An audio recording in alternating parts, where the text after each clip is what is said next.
situation in this world. I'm unable to stop there, my lady girl. Now look what I am running away with you, pearl. If you are my Enki, I'm your Naidu Baba, Naidu Baba. ఏంటి జగత్ బాబాయ్? బాబు నువ్వు నాయుడు బాబు కాదు బాబు, నడు నొప్పి తగ్గించడానికి ఆ దేవుడు పంపించిన తనుడు బాబా విను. అయ్యి బాబాయ్ కొంత కాలు మీద పడిపోతారంటే నోనో పల్లెటూరు మీరు పెద్దరు. బాబు ఒక్కడిని కూడా వదలకుండా వాయించండి బాబు. నాయుడు బావా, నాయుడు బావా. తప్పు బాబాయ్. ఏంటి బాబాయ్? బాబు అలాగా అటు తిరిగి తిరిగి చూడరు. Next Seen it again, yo. You're not the one that you see. A footy girl. Naidu బావా. నాయుడు బాబాయ్ తిరుగు. My lady girl. Now look what I am running away with you, pearl. Naidu బాబు అంటే మజాకానా? నాయుడు బాబు కాదంటే మజాకానా? Baba, Naidu Baba. చెట్ అయిపోయిందా? అంతే అయిపోతుంది నాకు తెలుసు. దేవుడి బాబు, దేవుడు బాబు నువ్వు. ఉంటాం బాబు. బాబు సూర్య జనం ఇలా తొండోపు వస్తే ఇక నుంచి మన పేరు నాయుడు బాబా కాస్త నాయుడు బాబాగా మారిపోద్దేమో చూసుకో. ఏంటి హాస్పిటల్లో ఉన్న మా అన్నకి నడుము నొప్పి తగ్గింది గాని నరాలు నలిగిపోయి మెయిన్ పాయింట్లు ఎగిరిపోయి సంసారానికి పనికి రాకుండా పోయాడా? ఒరే నాయుడు బాబా. అదనమాట మ్యాటర్, అలా జరిగింది. కామెడీ కాకపోతే నీ పాదాలు ఏమైనా శ్రీవారి పాదాలు అనుకున్నావా? ఇలా తగలగానే అలా రోగాలు పోవడానికి. నా తన్నుడికి వంగినడు సెట్ అయింది అనుకున్నాను కానీ ఉన్న నడుము కాస్త పట్టయిందని మనకేం తెలుసు. అందుకే వాళ్ళు నాకు చెప్తున్నారు. ఆ ముక్క ముందే చెప్పుంటే వాళ్ళని ఆపి మరీ సన్మానం చేయించుంటే వాళ్ళం కదా. చాలే వదిలే, ఏదో తెలియక చేశాడు, చేసింది తప్పని తెలుసుకున్నాడు, ఇంకా ఎందుకు ఏడిపిస్తారు?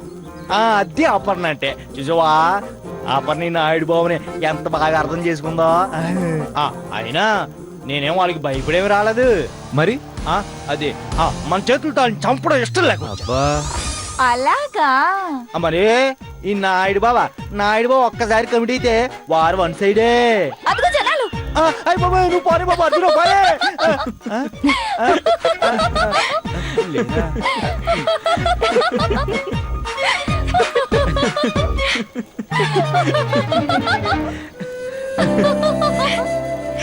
అపర్ణ నేను ముందు నా నర్సరీ పువ్వులు ఎందుకు పనికిరావు.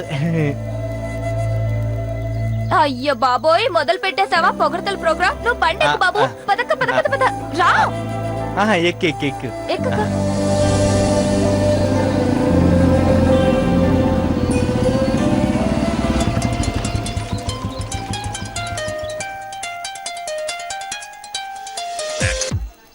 చెప్పరా. యారా నీ డ్రీమ్ గర్ల్ దొరికిందా? ఇంకా దొరకలేదురా. దొరక్కపోతే ఎన్ని రోజులైనా అమ్మాయి కోసం టైం వేస్ట్ చేస్తావురా? నా మాట విని మర్చిపోరా. నోర్మోయ్, నా డ్రీమ్ గర్ల్ అంటే ఏమనుకున్నావురా? తను నా ప్రాణం. తను వదులుకోవాలంటే నా ప్రాణం వదులుకోవడమే అవుతుంది. వస్తే తనతో వస్తాను, లేదంటే ఇక్కడే చేస్తాను. అంతేగాని నా డ్రీమ్ గర్ల్ వదిలిపెట్టి మాత్రం రాను. ఇది కాదురా, తను ఎక్కడుందో తెలియదు, ఎప్పుడు దొరుకుతుందో తెలియదు, కనీసం ఎలా ఉంటుందో తెలియదు. అలాంటి దానికోసం టైం వేస్ట్ చేసుకోవడం ఎందుకురా? రేయ్, తను ఎక్కడుందో తెలియకపోయినా, ఎప్పుడు దొరుకుతుందో తెలియకపోయినా ఎలా ఉంటుందో తెలుసురా. ఎలా ఉంటుంది? ముసుగులో ఉన్న మేనకలా ఉంటుంది, అపరంజి బొమ్మలా ఉంటుంది. సింపుల్గా చెప్పాలంటే ఒళ్ళంతా చీర కట్టుకున్న అజంతా శిల్పంలా ఉంటుంది. నాకు తెలిసి ఈ 2 గోదావరి జిల్లాల్లో ఆమెను మించిన బ్యూటిఫుల్ గర్ల్ ఉండదురా. బాబు దేవదాసు, నువ్వు నీ డ్రీమ్ గర్ల్ గురించి కవిత్వాలు చెప్తుంటే వినేంత ఓపిక మాకు లేదు. ఏం చేయమంటావు? పక్కకెళ్ళి మాట్లాడమంటా. జలసియా? నాకెందుకు, పక్కకెళ్ళు. చెప్పరా. అయ్యి బాబు స్నేహ, ఈ ఫారినర్స్ భరించలేకపోతున్నాం. ఎలా భరిస్తున్నారు అపర్ణ? నిన్ను భరించట్లా? అలాగే నేను మరీ అంత నసగాదులే అమ్మా. అయినా పద్దాక డ్రీమ్ గర్ల్ అంటాడు, అదేంటిది? అంత గొప్పగా ఇంగ్లీష్ మాట్లాడతావు. డ్రీమ్ గర్ల్ అంటే ఏంటో చెప్పు. బలడిదాను నువ్వు. I talk English only you కోసం. అయినా నాకు తెలియదు కాదు, నీకు తెలిసలేదని టెస్ట్. అయితే డ్రీమ్ గర్ల్ అంటే ఏంటో చెప్పు. అదే ఎందుకు తెలీదు? తెలుసు. డ్రీమ్ డ్రమ్ అంటే అతను మాట్లాడుతున్నాడు కదా అమ్మాయి గురించి, ఆ అమ్మాయి డ్రమ్ లాగా ఉంటుందని అర్థం. వామ్మో నీ ఇంగ్లీష్ తగలడా. డ్రీమ్ గర్ల్ ని కాస్త డ్రమ్ గర్ల్ చేసేసావు కదా. అక్క ఇంకొక నిమిషం ఇక్కడ ఉన్నావంటే మెంట్లెక్కిపోతుంది. పదక్క, ఆ దేవుణ్ణి దర్శనం చేసుకుందాం ప్రశాంతంగా.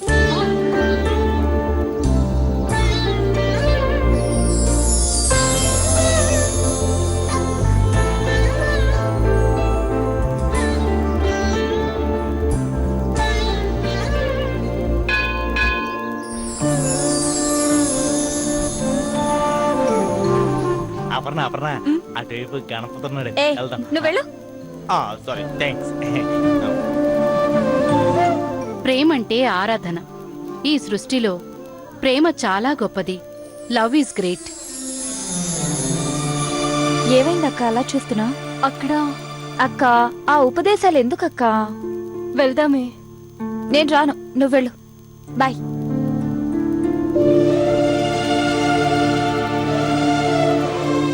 సో ప్రేమకి భక్తికి పెద్ద తేడా లేదు అని మనకు అర్థమవుతోంది. ఎవరి కోసం మనం ప్రతి క్షణం ఆలోచిస్తున్నామో, ఎవరి సాంగత్యం కోసం అలమటిస్తున్నామో వారిని మనం ఆరాధిస్తున్నామని అర్థం. అంటే మనస వాచ కర్మణ మన మనసు వారి స్వాధీనం అయిందన్నమాట. మీ అందరికీ తెలియని విషయం ఒకటి చెప్తాను, వినండి. మహాసాధ్వి సీతమ్మ తల్లి గురించి మనకందరికీ తెలుసు. సీతమ్మ అంటే మంచితనానికి, అపారమైన ప్రేమకి, ఓర్పుకి, త్యాగానికి బ్రాండ్ అంబాసిడర్, రోల్ మోడల్.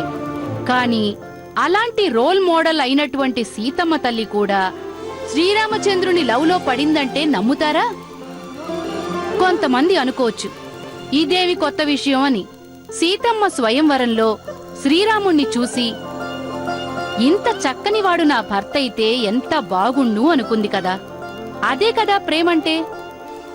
కానీ మీకెవ్వరికీ తెలియని విషయం ఏమిటంటే, స్వయంవరానికంటే ముందే సీతమ్మ శ్రీరాముణ్ణి చూసింది. తొలిచూపులోనే ప్రేమలో పడిపోయింది. స్వయంవరానికొచ్చిన రాముడు మిథిలా నగరంలోకి వచ్చి విశ్రాంతి మందిరం అంటే రెస్ట్ రూమ్స్ అన్నమాట దానికోసం చూస్తుంటే చెలికత్తెలతో సీతమ్మ అక్కడికి వచ్చింది. విధిరాతో ఆ జగన్నాటక సూత్రధారి లీలా వినోదమో నీలమేఘశ్యాముడు అనుకోకుండా సీతమ్మనే రెస్ట్ రూమ్స్ కి అడ్రస్ అడిగాడు. మొదటి చూపులోనే చూపులు కలిసిపోయాయి. పైగా 6 అడుగుల ఆజానుబాహుడు, చక్కని కళ్ళు, చేసుకుంటే ఇలాంటివాణ్ణే చేసుకోవాలి అనేంత అందగాడు. ఇంకేముంది, పాపం ఆ సీతమ్మ తల్లి మన రామయ్య మీద మనసు పారేసుకుంది. మీరనుకోవచ్చు ఇదేం చోద్యం అండి, ఇలా చూడగానే అలా ప్రేమలో పడిపోతారా అని. పడతారు. అదే ప్రేమ గొప్పతనం. నా ఉద్దేశం ఏమిటంటే, ప్రేమ ఎలా పుడుతుందో తెలీదు, అలాగే భక్తి ఎలా పుడుతుందో కూడా తెలీదు. ఒకసారి ఒకరి మీద ప్రేమ పుడితే చచ్చేంత వరకు పోదు. భక్తి కూడా అంతే. కాబట్టి భక్తులారా, దేవుణ్ణి ప్రేమించండి, ఆయన ప్రేమను పొందండి.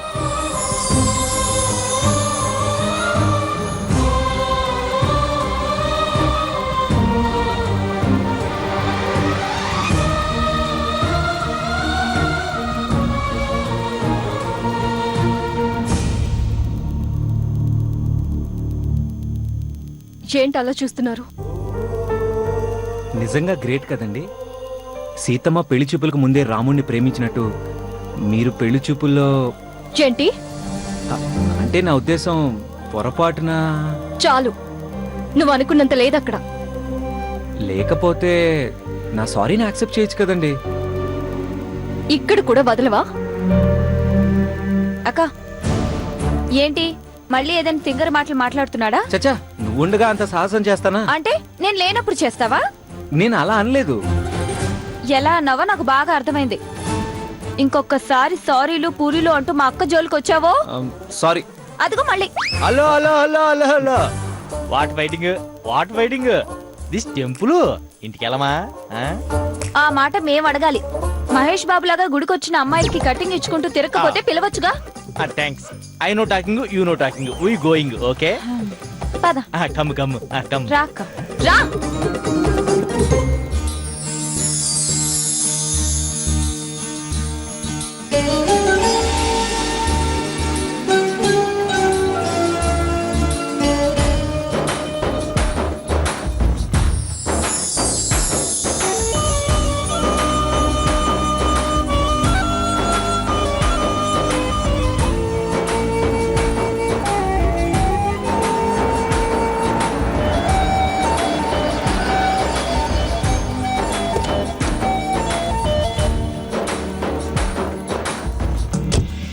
కారా ముందు పెట్టి.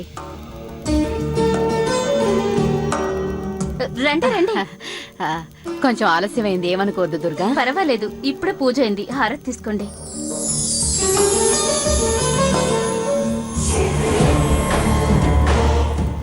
అమ్మో, ఈ రచ్చమోహన్ వచ్చింది. పెళ్లి పందిట్లో ఏం చిచ్చు పెడుతుందో ఏమో. ఏమే, నేను రచ్చ చేస్తానా? మాటలతోనే మంట పెట్టేస్తానా? చెప్తా. చిన్న ఛాన్స్ దొరకాలి. నేను పెట్టే మంటకి నీకు మెంటలకి పోవాలి.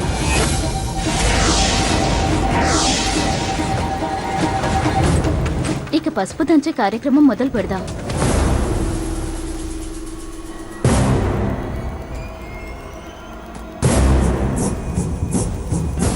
అయ్యో,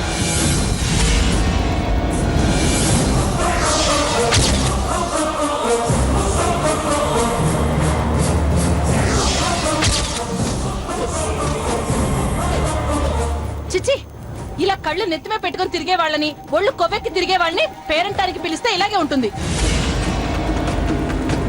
అది కాదు గిరిజ. వద్దు, నా పేరెత్తే అర్హత కూడా నీకు లేదు. ఏంటక్క, ఆవిడ కావాలని పడేయలేదు కదా. ఆవిడ సంగతి నాకు చెప్పదు దుర్గా. ఆవిడేంటో, ఆవిడ బుద్ధేంటో బాగా తెలిసిందాన్ని. ఆవిడ చేతిలో నష్టపోయిందాన్ని.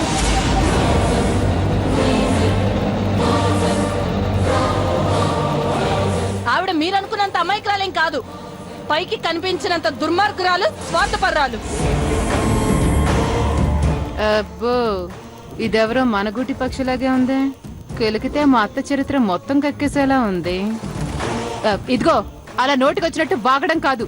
ఆవిడ చేసిన దుర్మార్గాలేంటో, నీకు చేసిన అన్యాయం ఏంటో చెప్పి మాట్లాడు. లేదంటే మా అత్తని తిట్టినందుకు చెప్పు తీసుకొని కొడతాను. నోరు ముయ్యమే మట్ట మొహందానా. అదొకత్త, నువ్వు కోడలివి.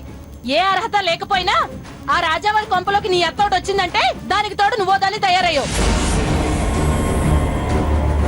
అసలు మీ ఇద్దరికి ఏ అర్హత ఉందని ఆ ఇంటి కోడలయ్యారు?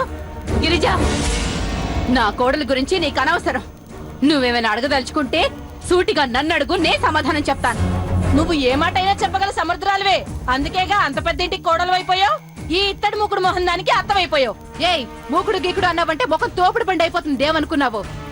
ఆయన తిట్టాలనుకుంటే ఆవిని తిట్టు. ఏ సంబంధం లేని నా జోలికొస్తే ఊరుకునేది లేదు. ఆయన మీరు కూడా ఏంటత్తయ్యా, ఆవిడలా రెచ్చిపోయి పిచ్చుకొక్కలా బాగుతుంటే 4 జాడించగా సెంటర్ లో శిల విగ్రహంలో అలా బిగుసుకుపోయారేంటి? నవ్వుతున్నప్పుడు నీళ్లు తాగటం ఎంత కష్టమో, అపోహలు అపార్థాలతో ఉన్నవారికి నిజం చెప్పి నమ్మించటం అంతే కష్టం. ప్రస్తుతం ఆవిడ నా మీద కోపంతో ఉంది. ఇప్పుడు మాట్లాడే ఆ కోపాన్ని మరింత పెంచే కంటే కోపం తగ్గాక మాట్లాడటమే మంచిదమ్మా. ఈవిడ కోపం తగ్గుతుందో చేస్తుందో తెలియదు గాని అడ్డమైన బాగుడితే నా కోపం పెంచేస్తుంది. నా గనక మండిందనుకో, వయసులో పెద్దదని కూడా చూడను. ఏం చేస్తావు? కొడతావా? అయినా నీలాంటి అలగాదాన్ని కోడలుగా తెచ్చుకున్నందుకు ఈ రాజలక్ష్మికి తగిన శాస్త్ర జరిగిందిలే.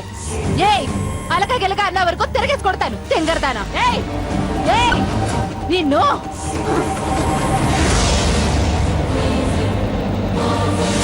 సుకన్య, వద్దమ్మా. అమ్మ సుకన్య, ఇది అసలే పెళ్లిళ్ళు. నలుగురు చూస్తే అసహ్యంగా ఉంటుంది. ఆ ముక్క దాంతో చెప్పు. గిరిజక్క, నా మొహం చూసి వదిలిపెట్టక్క. అమ్మా, నా కాలు, నా కాలు. ఇదేనా?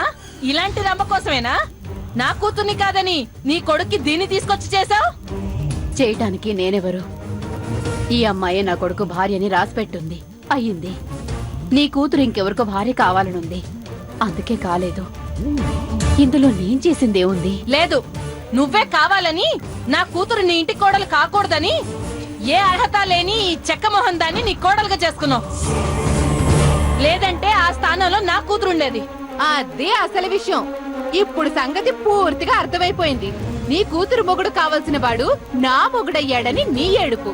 హ, అయినా నువ్వు వెటకారంగా అన్నా, నా మీద ఏడుపుతా అన్నా నేను రంబనే. అందుకే నీ అల్లుడు కావలసిన వాడు నన్ను ప్రేమించి నా మొగుడయ్యాడు, నా బిడ్డకి తండ్రి కూడా అయ్యాడు. ఏడ్చావు. వాడు నిన్ను పెళ్లి చేసుకుంది నిన్ను ప్రేమించినందుకు కాదు. నీ అత్త ఏడుపు చూడలేక వేరే దారి లేక నీ మెళ్ళ తాళి కట్టాడు. ఇదే బలవంతంగా నిన్ను తీసుకొచ్చి అంటగట్టింది. లేదంటే నీ స్థానంలో నా కూతురుండేది. ప్రేమించుకున్న వాళ్ళకి బలవంతంగా పెళ్లి చేయడం అంటే బుర్ర తక్కువదానా? కూతురు పెళ్లి చెడిపోయిందని పిచ్చిగని పట్టిందా? పిచ్చి వాగుడు వాగుతున్నావు. అమ్మ సుకన్య, వదిలేయమ్మా. ఏంటి వదిలేసేది? అదేమంటుందో విన్నారా? మీరు చెప్పడం వల్ల మీ కొడుకు నన్ను పెళ్లి చేసుకున్నాడట. కాదని చెప్పి ముందు దాన్ని నోరు మూయించండి. ఏంటి మూయించేది దాని బొందా? నా కూతురే దానింటి కోడలని అందరూ అనుకుంటున్న టైంలో నిశ్చితార్థం వరకు వచ్చిన పెళ్లిని ఆపు చేయించి అప్పటికప్పుడు నీ నీడ్చుకొచ్చి మూడో కంటికి తెలియకుండా ముడి పెట్టేసింది. అదే కనుక శేఖర్ తో చెప్పకపోయింటే పాపం ఆ శేఖరు నా కూతుర్నే పెళ్లి చేసుకొని ఉండేవాడు. నోర్మోయ్, శేఖర్ నన్ను పెళ్లి చేసుకుంది వాళ్ళ అమ్మ చెప్పిన మాటల వల్ల కాదు. నన్ను ప్రేమించినందుకు, పెళ్లి చేసుకుంటానని నాకు మాట ఇచ్చినందుకు చేసుకున్నాడు. బ్రహ్మ నీ పచ్చి బద్దల. ఎర్రగా బుర్రగా ఉన్నావని చూసి నవ్వుంటాడు. దాన్ని చూసి నువ్వు ప్రేమ అనుకుంటున్నావు. అయినా కుర్రాడు ప్రేమించాలనుకుంటే ఈ ఊర్లో అందగత్తలే కరువైపోయారనుకుంటున్నావా? అసలు నా కూతురు కాలి గోటికి సరిపోతావా నువ్వు? ఈ రాజలక్ష్మి మనసులో ఏదో పెట్టుకొని తన కొడుక్కి నిన్ను తగిలించి నా కూతురు జీవితంలో నిప్పులు పోసింది. లేదంటే దాని అందానికి, చదువుకి నువ్వే మాత్రం సరిపోతావు. అబ్బో, దిగొచ్చేసిందేంటి దేవకన్య? నీ కూతురు ఎంత అందంగా ఏడ్చిందో నల్లులు పాకుతున్నట్టున్నా నీ మొహం చూస్తేనే అర్థం అవుతుంది. అయినా మాటి మాటికి మా అత్త ముడి పెట్టింది, కట్టబెట్టింది, బలవంతంగా అంటగట్టింది అన్నావో నేనేం చేస్తానో నాకే తెలీదు. నువ్వేం చేస్తున్నావో, మీ అత్తనేం చేస్తున్నావో ఆవిడ మొహం చూస్తేనే అర్థమవుతుంది. కానీ నేను అన్నది నిజమో కాదో మీ అత్తనే అడుగు, ఆవిడే చెప్తుంది.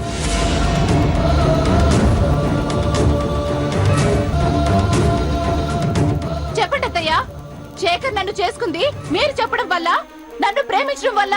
అయ్యో, జరిగిపోయిందేదో జరిగిపోయింది సుకన్య, వదిలే. వదలను. ఎందుకు వదలాలి? అయినా రచ్చ చేస్తుంది అని నా మీద పడి ఏడ్చావు. ఇప్పుడు అర్థమైందా ఎవరు రచ్చ చేస్తున్నారో, ఎవరి వల్ల రచ్చ అయిందో? చెప్పండి అత్తయ్య. సుకన్య, ఇది సమయం కాదమ్మా. దయచేసి ఇప్పుడు నేనేం చెప్పలేను. అంటే అడ్డదిడ్డంగా వాగిందనుకున్నా అద చెప్పిందే నిజమన్నమాట. నీ ఉద్దేశం కూడా అదే అన్నమాట. చెప్తా. మీ సంగతి, మీ కొడుకు సంగతి ఈ రోజుతో తేల్చేస్తా. అమ్మ సుకన్య, డ్రైవర్ సుకన్య, నేను చెప్పేది కొంచెం వినమ్మా. త్వరగా రా. సుకన్య, వద్దమ్మా, నా మాట విను. సుకన్య, అమ్మ సుకన్య, నేను చెప్పేది వింటయ్యా. సుకన్య, పోనీ. అయ్యో, సుకన్య, సుకన్య.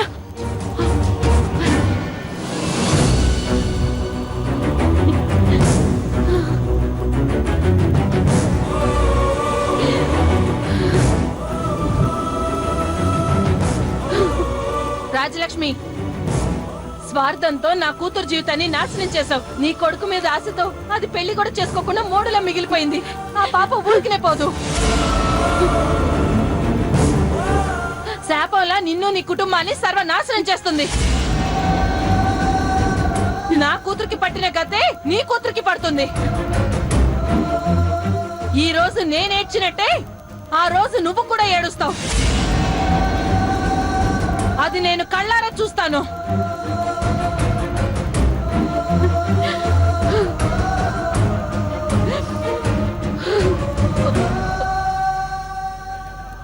చూడండి రాజ్యలక్ష్మి గారు, నేను ముందే చెప్పాను మీ కోడల్ని తీసుకురావద్దు అని. మీరే నా కోడలు మారిపోయిందని తీసుకొచ్చారు. ఆవిడ మారలేదు, ఇక్కడ పెళ్లి కల లేకుండా మార్చేసింది. మా మొహాల్లో నవ్వు లేకుండా చేసింది. కొన్ని జన్మలంతే, చచ్చేదాకా మారవు. వెళ్ళండమ్మా. పదండే, కార్యక్రమం మొదలు పెడదాం.